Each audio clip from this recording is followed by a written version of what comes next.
I've been lost before, just never in the wilderness, which that of course makes all the difference. You know, if you're lost just in the city, you don't know where you are, don't want to stop and ask for directions, well, that's inconvenient, but you get lost out here, well, that's another story. A little more like knocking on your door. You just let it in. You know, plenty of people do get lost in the wilderness of the Sierra Nevada mountains. And I imagine when that happens, there's basically two moments to that experience of being lost. There's the first moment where you actually are lost, where the place you think you are is not the place you really are. It's just that you don't realize it yet. And then there's the second moment where you do realize it, realize that you're lost. And there can be any amount of time between those two moments. And I imagine as you're going through that period from the first moment to the second moment, the moment from where you actually are lost to the moment where you realize that you're lost, you're doing the very best you can to convince yourself that everything's all right. But you're trying to convince yourself, and there's this growing awareness that things are not all right, that you don't know where you are, but you're fighting it, and you're doing everything you can to tell yourself, if you just go over the next ridge or go a little bit further down this trail, that you'll be all right. But eventually, you can't fight it anymore, and you accept it, and you realize it, and you say to yourself, I'm lost.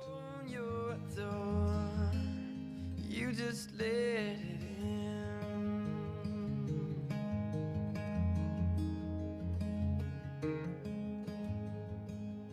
Happiness feels a lot like sorrow.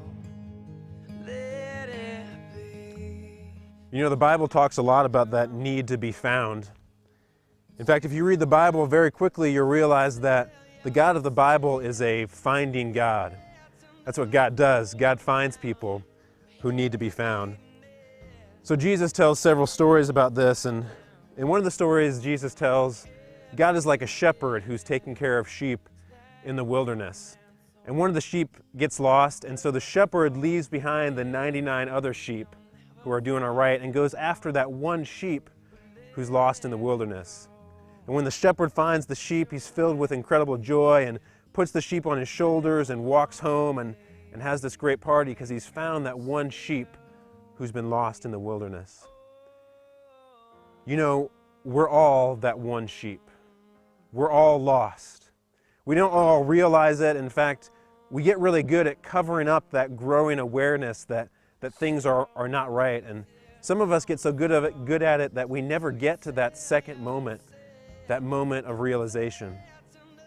You know, I know I do that all the time. I cover up that feeling of lostness with whatever I can. I fight all those fears with things like success and money and making sure other people are looking at me the way I want to be seen, and cover it up with things like pleasure and whatever, just to cover up that feeling that things are not right, that I don't have what I need to survive in this wilderness, that I'm alone, that nobody knows where I am, that I need to be found. And here's the grace of the God of the Bible.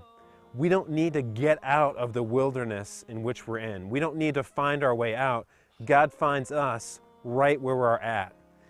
It's almost like God jumps into our lostness and then is right there with us.